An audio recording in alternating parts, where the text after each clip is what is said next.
하나님의 말씀입니다. 하나님의 말씀은 에베소서 6장입니다.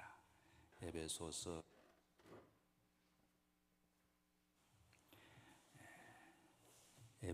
6장 4절에 있는 말씀입니다.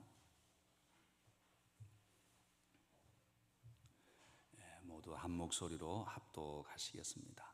또 아비들아 너희 자녀를 노엽게 하지 말고 오직 주의 교훈과 훈계로 양육하라.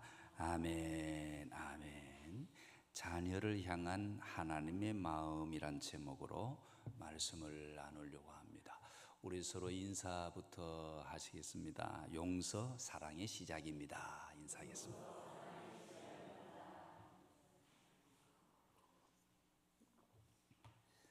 인사를 하시면 물 먹을 시간은 줘야 되는데 금방 끝나버렸어요. 여러분, 오늘 어린이 주일입니다. 어린이 주일은 단순히 아이들을 앞에 세우고 축복하는 날만은 아닙니다. 오늘은 우리에게 맡겨진 자녀들을 바라보면서 동시에 우리 자신을 하나님 앞에서 돌아보는 날이기도 합니다. 우리는 자녀를 보면서 늘 묻지요. 어떻게 하면 공부를 잘할까? 어떻게 하면 좋은 직장에 갈까? 어떻게 하면 세상에 뒤처지지 않게 할까? 어떻게 하면 더 많은 사람에게 시집 보내고 장가 보낼까? 어떻게 하면 큰 부자가 되어질까? 이런 생각, 이런 꿈, 이런 욕심을 많이 가집니다. 물론 이것도 굉장히 중요하지요. 부모의 마음은 언제나 자녀가 잘 되기를 바라기 때문입니다. 그런데 성경은 그것보다 더 깊은 질문을 우리에게 늘 한답니다. 하나님은 이 자녀를 어떻게 바라보실까? 이런 질문입니다. 부모의 눈으로만 보면 자녀는 관리해야 할 대상이 되겠지만, 그런데 세상의 눈으로만 보면 자녀는 경쟁해야 할 존재가 될 수밖에 없겠지만, 하나님의 눈으로 바라보면 자녀는 하나님께서 맡기신 거룩한 사명과도 같다라고 볼 수 있습니다. 오늘 본문은 매우 짧습니다. 그러나 매우 깊습니다.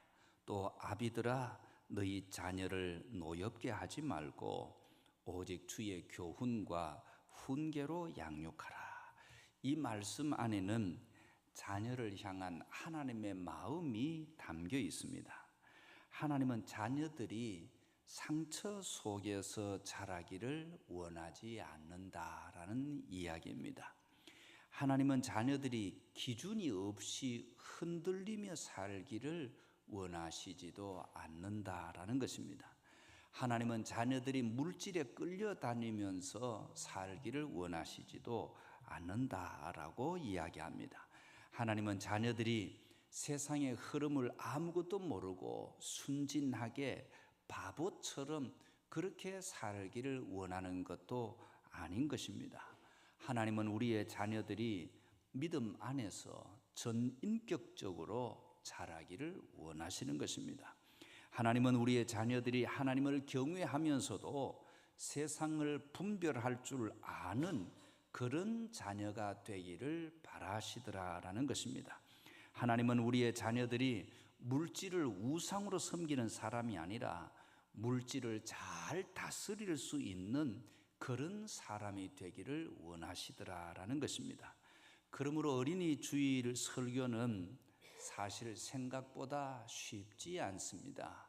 짧은 시간 안에 우리가 이런 것을 다 녹아내기는 너무너무 어렵기 때문에 그렇습니다. 오늘 우리는 자녀를 향한 하나님의 마음을 깊이 살펴보면서 우리 가정과 다음 세대를 어떻게 세워야 하는지를 살피고 함께 은혜를 나누었으면 좋겠습니다.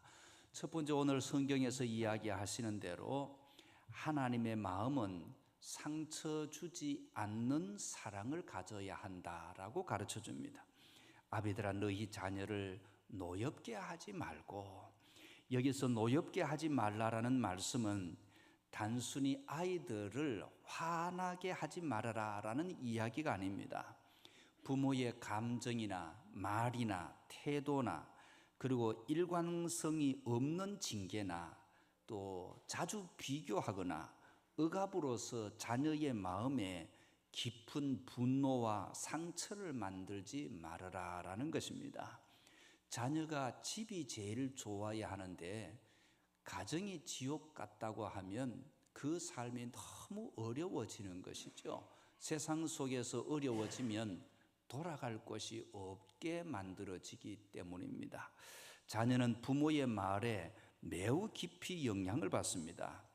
부모가 무심코 던지는 말 하나가 자녀에게는 평생의 상처가 되기도 하는 것입니다. 너는 왜 그것밖에 못하니? 이런 이야기 말입니다. 누구는 잘하는데, 형은 잘하는데 동생은 너는 그거밖에 못하냐? 너도 형 좀 본받아라. 아니면 동생을 좀 본받아라. 이런 이야기가 생각보다 깊은 상처가 될 수 있습니다. 그리고 가끔씩 부모가 힘들 때 그냥 쉽게 내뱉는 이야기들이 있습니다. 내가 너 때문에 너무 힘들다. 내가 너 때문에 힘들다. 내가 너 딸 때문에 힘들다. 아들 때문에 힘들다라는 이야기는 쉽게 나올 수 있지만 그것은 자녀들에게 세상에 태어난 것을 저주로 여길 수 있는 너무 큰 상처가 될 수 있습니다. 내가 너 때문에 힘들어. 내가 너를 위해서 이렇게 힘쓰는데 내가 너 때문에 너무너무 힘들고 괴로워. 이런 이야기는 사실은 굉장히 조심해야 하는 이야기입니다. 부모는 순간적으로 이야기할 수 있지만 자녀는 그 말이 굉장히 큰 고통으로 찾아올 수도 있습니다. 성경을 바라보면 그 위대했던 다윗도 가정에 상처가 많았던 사람입니다. 사무엘이 이새의 집에 와서 왕으로 기름 부을 사람을 찾았을 때 이새는 자기의 아들들을 다 부르지만 그의 막내 아들 다윗은 부르지를 않았습니다. 그는 들판에서 양을 치고 있었습니다. 그러니까 가족 안에서도 주목을 받지를 못했던 사람이었다라는 것입니다. 성경을 가만히 보면 다윗의 위대한 모습도 보여지고 있지만 다윗이 고백했던 시편의 내용에 보면 이런 말씀이 있죠. 내 부모는 나를 버렸으나, 다윗은 자기의 부모가 자기를 버렸다라고 인정하고 있는 내용이 나와 있습니다. 내 부모는 나를 버렸지만 여호와는 나를 영접하고 지켜주셨다. 그러니까 다윗에게는 부모님이 크게 상처를 주었던 사람이었다라는 것을 알 수 있습니다. 이 말씀은 다윗의 깊은 신앙도 담겨 있지만 그 마음속에 외로움도 고통도 깊이 담겨져 있는 것입니다. 부모에게 인정받지 못한 아픔이 있었다라는 것입니다. 뿐만 아니라 장인 사울에게도 상처를 받았습니다. 결혼을 하면 장인이 그렇게 보통 사랑해 주는데 이 다윗은 장인에게도 사랑을 받지를 못했습니다.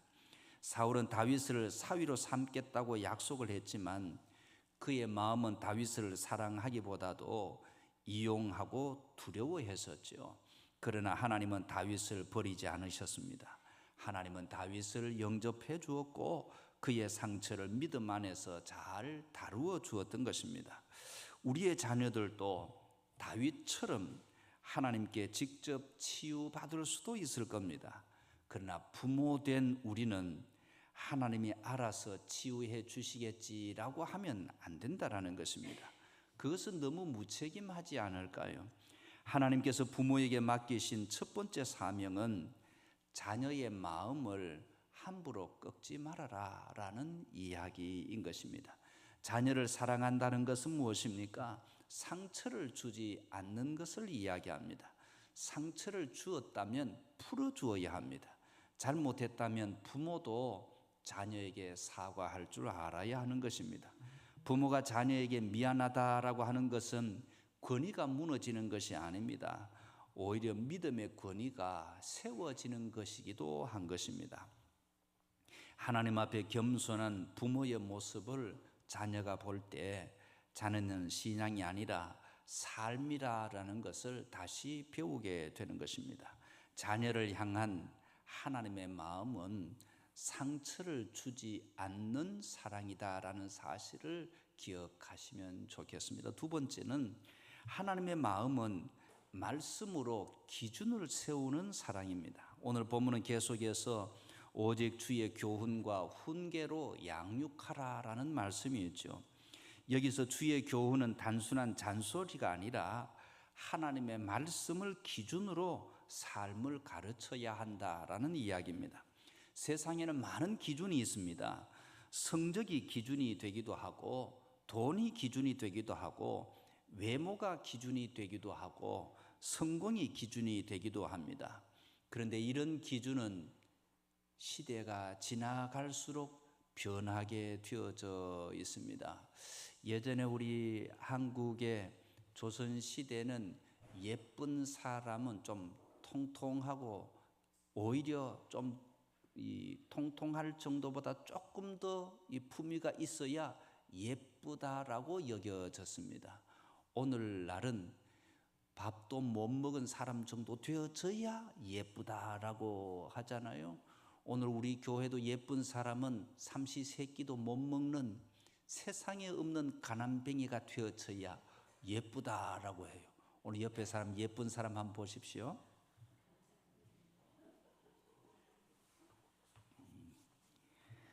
이제는 부자도 못 먹고 살아야 예쁘다고 하니까 기가 막힌 시대를 살아가고 있는 것입니다.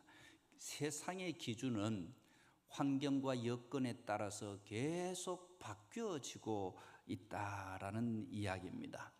세상은 끊임없이 바뀝니다. 예전에는 안정적인 직장이 최고다라고 생각을 했습니다. 그런데 요사이는 창의성과 유연성이 중요하다라고 이야기를 합니다. 예전에는 한 직장에서 오래 버티는 것이 미덕으로 여겨졌습니다. 그런데 지금은 흐름을 잘 알고 변화에 적응하는 능력이 훨씬 더 중요한 시대라고 이야기합니다. 그러니까 세상은 계속 바뀝니다. 경제도 바뀝니다. 직업도 바뀝니다. 기술도 바뀝니다. 사람들의 가치관도 바뀝니다. 그러나 하나님의 말씀은 변하지 않습니다. 그러므로 자녀에게 가장 먼저 심어 주어야 할 것은 하나님이 기준이다라는 이야기입니다. 믿음이 기준이다라는 이야기입니다. 신명기 6장은 이렇게 가르쳐주요. 하나님의 말씀을 마음에 새기고 자녀에게 부지런히 가르치고 집에 앉았을 때든지 길을 갈 때든지 누워 있을 때든지 일어날 때든지 말씀을 강론해라 이렇게 가르쳐줍니다. 이 말씀은 자녀 교육이 교회 학교 1시간으로 끝나는 것이 아니다라는 이야기입니다. 가정이 바로 신앙 교육의 현장이다라고 이야기하는 것입니다. 부모들의 말투가 교육 중에 가장 중요한 교육이 되는 것입니다. 부모가 돈을 쓰는 방식도 중요한 교육이 됩니다. 부모가 사람을 대하는 방식도 중요한 교육이 되어집니다. 그러니까 방 안에서 이야기하는 대화와 손님이 왔을 때 대하는 이야기들이 달라질 수 있잖아요. 그리고 자기보다 좀 큰 사람을 만나는 대화들과 연약한 사람을 만났을 때 하는 대화들을 자녀들은 보고 있는 것이죠. 그것을 배운다는 것입니다. 부모가 어려움을 만났을 때 하나님 앞에 엎드리는 모습도 자녀가 배우게 되어져 있습니다. 자녀는 부모가 가르치는 대로 살아가는 것이 아니라 부모가 살아가는 대로 배우게 됩니다. 신기합니다. 부모가 예배를 소중히 여기면 자녀는 예배가 소중하다라는 것을 그냥 알게 됩니다. 부모가 기도를 삶의 자리에서 붙들고 있으면 자녀도 기도가 실제다라는 것을 느끼고 알게 되어져 있습니다. 부모가 말씀 앞에서 자기 생각을 내려놓으면 자녀도 말씀의 권위를 그냥 배우는 것입니다. 자녀를 향한 하나님의 마음은 기준이 없는 사랑이 아닙니다. 무조건 자녀 마음대로 다 해주는 것이 사랑이 아닙니다. 하나님은 사랑하시기 때문에 기준을 세워주고 있다라는 것입니다. 그래서 기준이 분명하면 자녀들도 해야 될 것, 하지 말아야 될 것을 알 수가 있다라는 것입니다. 그 기준이 바로 말씀이다라는 것을 가르쳐주고 있죠. 세 번째, 하나님의 마음은 맡겨진 것을 다스리게 하시는 사랑입니다. 사랑하는 성도 여러분, 자녀를 주의 교훈으로 양육한다라는 것은 교회 안에서만 믿음 좋게 키우자라는 이야기가 아닙니다. 성경적 양육은 삶 전체를 포함하고 있기 때문입니다. 하나님은 우리에게 영혼만 주신 것이 아닙니다. 몸도 주시고 시간도 주시고 재능도 주시고 관계도 주시고 물질도 맡기셨습니다. 그러므로 믿음의 자녀는 예배당 안에서만 믿음 있는 사람이 아니라 삶의 모든 자리에서 하나님 앞에 책임 있게 살아가는 사람이 되어야 한다라고 가르치고 있는 것입니다. 특히 오늘날 자녀들에게 꼭 가르쳐야 할 것이 있습니다. 그것은 물질을 바라보는 태도인 것입니다. 돈은 위험하다고 너무 많이 가르쳤습니다. 그런데 성경은 돈이 악이다라고 가르친 적이 없습니다. 돈이 일만 악의 뿌리다라고 이야기하지 않고 돈을 사랑하면 일만 악의 뿌리가 된다라고 이야기한 것입니다. 돈을 사랑하면 돈의 종이 되기 때문에 그렇습니다. 돈을 두려워하면 돈에 끌려가게 되어져 있다라는 것입니다. 돈을 모르면 돈의 흐름에 휩싸이게 되어지는 것입니다. 그러므로 믿음의 백성들은 돈을 다스릴 줄 알도록 양육해야 한다라는 것입니다. 자녀들에게 물질을 가르친다는 것은 세속적인 일이 결코 아닙니다. 오히려 매우 신앙적인 일이다라는 것입니다. 예전에는 아이들에게 교회 갈 때 헌금만 줬어요. 500원짜리 2개를 주고 하나는 하나님 앞에 드리고 하나는 과자를 사 먹으라. 그러니까 자기 주머니는 하나도 없도록만 가르쳤어요. 그러다 보니까 청빈으로 사는 것이 아니라 청년이 되어지면 돈 하다가 믿음도 저버리고 하나님과 관계도 없는 모습으로 만들어지더라라는 것입니다. 내가 가진 것이 내 것이라고 생각하면 욕심도 생겨나거든요. 그래서 동전 2개를 받아서 교회에 오다가 제가 섬기는 목사님이 이야기를 한 것입니다. 500원짜리 그 당시는 컸어요. 탁 던지고 놀다가 하나가 떨어져서 하수구에 딱 빠졌습니다. 하수구에 빠지는 순간 그 아이에게는 머리가 팽팽 돌아갑니다. 하나님의 돈이 빠졌다, 이렇게 이야기. 하나님의 돈이 하수구에 빠졌으니까 그날 헌금은 없는 것입니다. 자기 주머니 500원 그대로 남아있는 것입니다. 결국은 돈을 가르칠 때 하나님 것, 네 사 먹을 것 이것만 가르치면 오히려 꽤만 늘어나서 하나님의 것을 던져버리는 모습으로 흐를 가능성이 많이 있습니다. 그래서 자녀에게 어릴 때부터 돈을 가르치는 것이 사실은 굉장히 중요하다라는 것입니다. 그런데 돈을 가르치면 돈을 제대로 배우기가 너무너무 어렵습니다. 작은 돈도 함부로 쓰지 말고 감사함으로 관리해야 하는데 그것이 쉽지 않다라는 것입니다. 이것은 그냥 경제 교육이 아니라 믿음의 훈련으로서 돈을 잘 가르칠 수 있는 지혜가 필요한 것입니다. 예수님은 달란트 비유를 통해서 맡겨진 것을 어떻게 관리해야 하는지도 가르쳐 주셨죠. 어떤 사람은 5달란트, 어떤 사람은 2달란트, 어떤 사람은 1달란트를 받았습니다.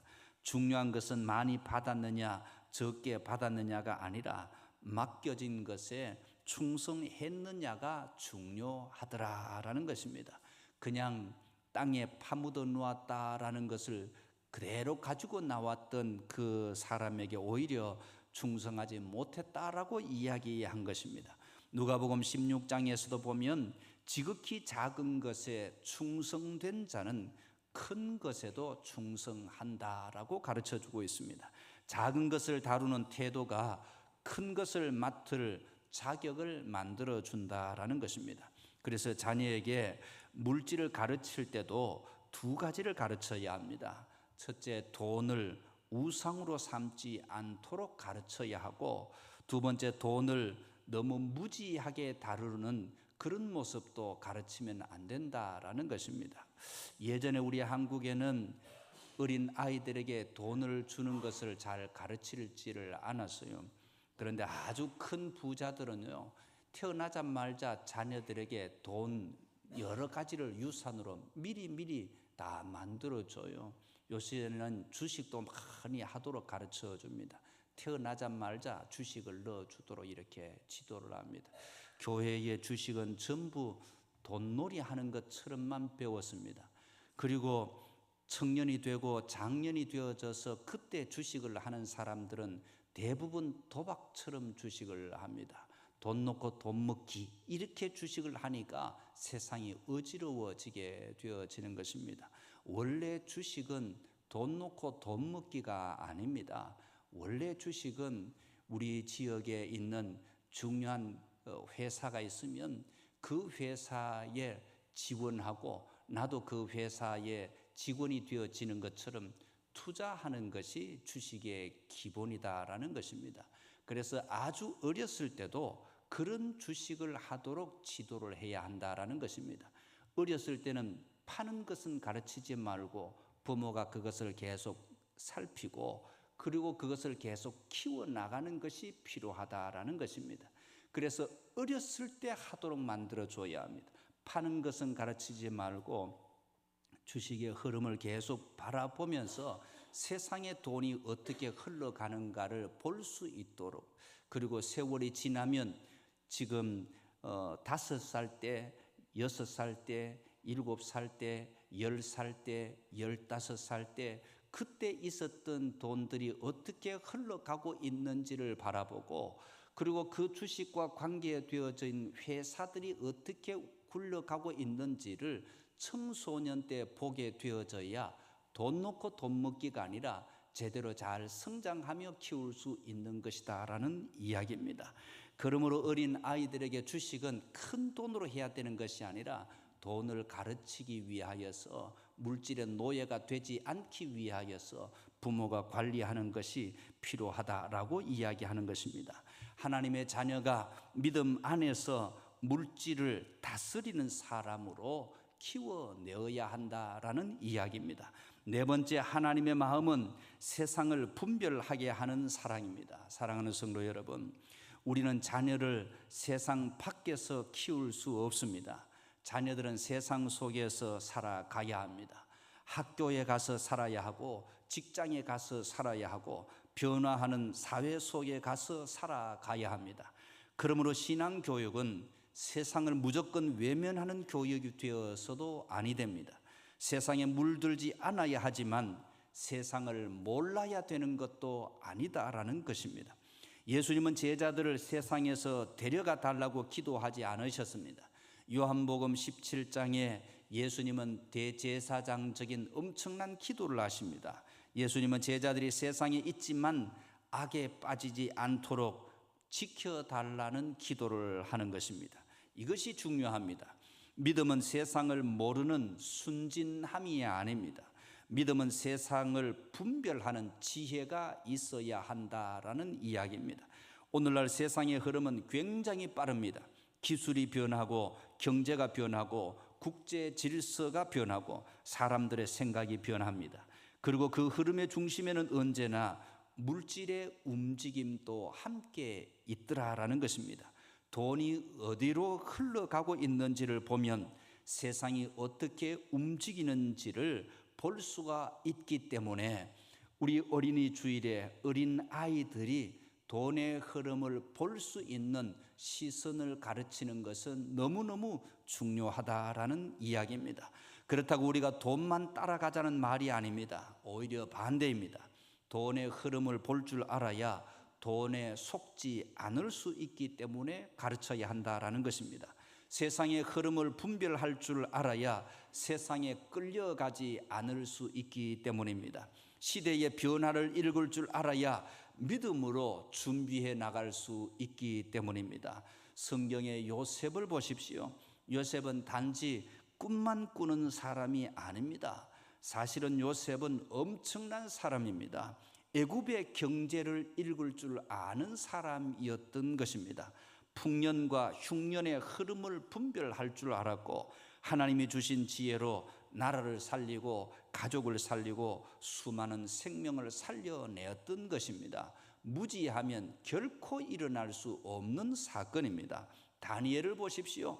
다니엘은 바벨론이라는 거대한 제국 한복판에서 살았습니다.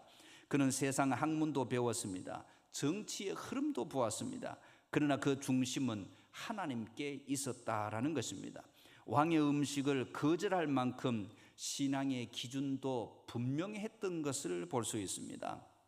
그러므로 우리가 자녀에게 가르쳐야 할 이것이 신앙인 것입니다. 세상을 모르는 믿음이 아니라 세상을 분별할 줄 아는 믿음으로 세워져야 한다라는 것입니다. 하나님의 백성들이 정치를 모르도록 가르쳐 놓았더니 오늘날 사회가 엉망진창으로 가고 있지 않습니까? 그렇게 가고 나면 결국은 그 안에서 우리의 자녀와 후손들은 그 안에 묶여서 살게 되어져 있습니다. 돈을 모르는 믿음이 아니라 돈을 다스리는 믿음이 필요한 것입니다. 흐름을 따라가는 사람이 아니라 흐름 속에서도 하나님께 붙들린 사람으로 키워내어야 한다라는 것입니다. 이런 자녀들을 우리의 자녀와 우리의 후손으로 만들어 놓아야 한다라는 것입니다. 우리 자녀들이 앞으로 살아갈 세상은 우리가 살아온 세상보다도 훨씬 더 복잡할 수 있습니다. 그래서 더 깊은 신앙이 절대적으로 필요합니다. 더 넓은 시야도 굉장히 필요합니다. 그리고 더 분명한 기준도 확실하게 있어야 한다라는 것입니다. 하나님의 마음은 자녀를 좁은 울타리에만 가두는 것이 아닙니다. 하나님은 자녀를 넓은 세상 속으로 보내시되 말씀의 기준으로 무장하게 해야 한다라는 이야기입니다. 다섯 번째, 하나님의 마음은 전인격적이고 전 세계적인 사람으로 세우시는 사랑인 것입니다. 하나님은 자녀를 한쪽만 잘하는 사람으로 세우기를 원하지를 않으십니다. 공부만 잘하고 인격이 무너지면 안 된다라는 것입니다. 돈은 잘 벌지만 하나님을 몰라도 안 된다는 것입니다. 세상 지식은 많지만 공동체를 모르게 해서도 안 된다는 것입니다. 자기 성공은 이루었지만 이웃은 전혀 섬기지 못하는 그런 것도 아니라는 것입니다. 성경이 말하는 온전한 사람은 그런 사람이 아니다라는 것입니다.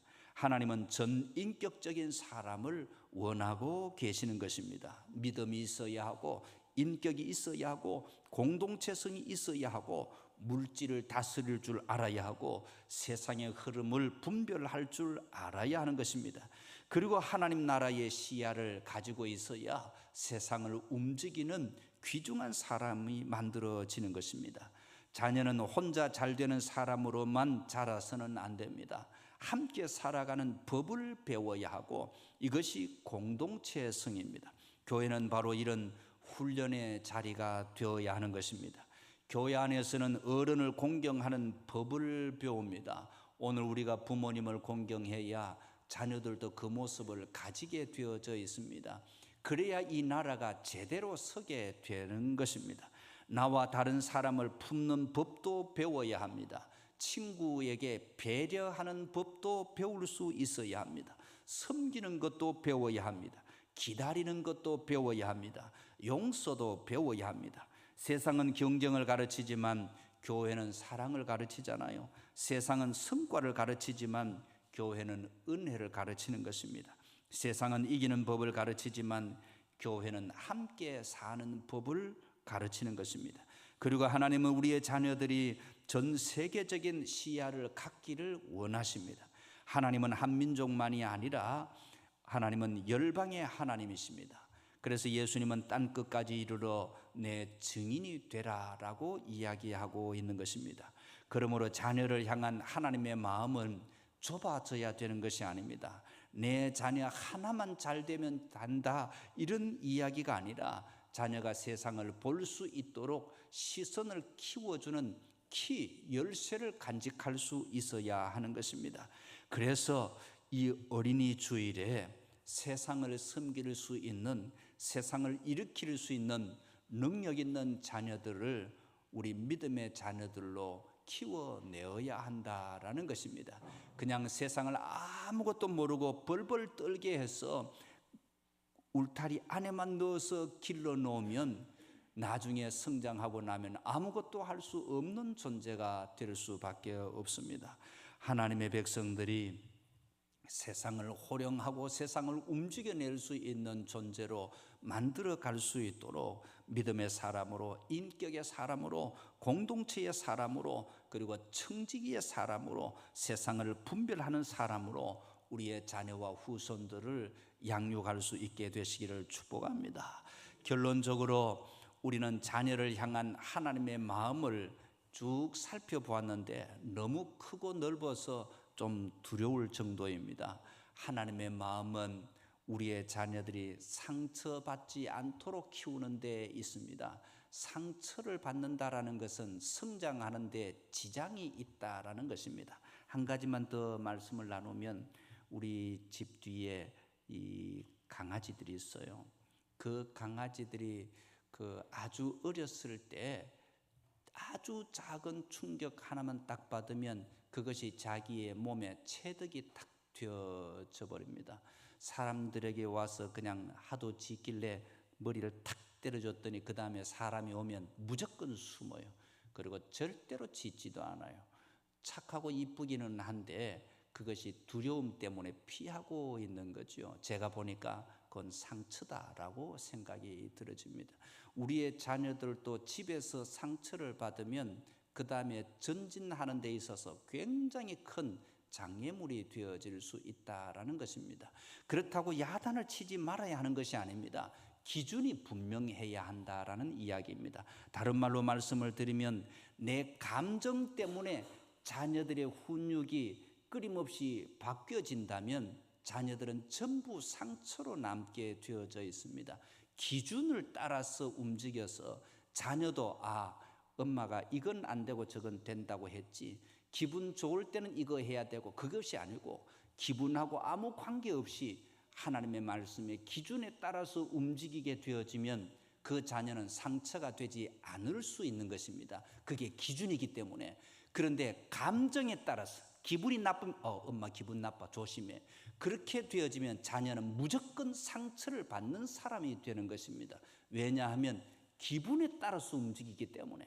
그래서 기분이 좋으면 오늘 뭐 얻을 게 있고, 기분이 나쁘면 지옥과 같이 되고, 그렇게 되어지면 안 된다라는 것입니다. 그래서 우리의 자녀들을 하나님의 마음을 가지고 자녀들을 양육해서 세상 속에서 하나님의 영광이 드러나는 귀중한 존재들로 세워낼 수 있게 되시기를 주의 이름으로 축복합니다. 우리 함께 기도하실 때 오늘 우리 자녀들을 위하여서, 영접기도는 따로 하고 우리의 자녀와 우리의 후손들이 하나님의 자녀로 든든하게 세워질 수 있도록을 위하여서, 그리고 하나님의 마음을 품고 자녀를 양육하기 위하여서, 세상의 흐름을 잘 알 수 있도록 양육하기 위하여서 우리 함께 동성으로 기도하시겠습니다. 거룩하신 하나님 아버지, 하나님께서 우리의 자녀들을 맡겨주셔서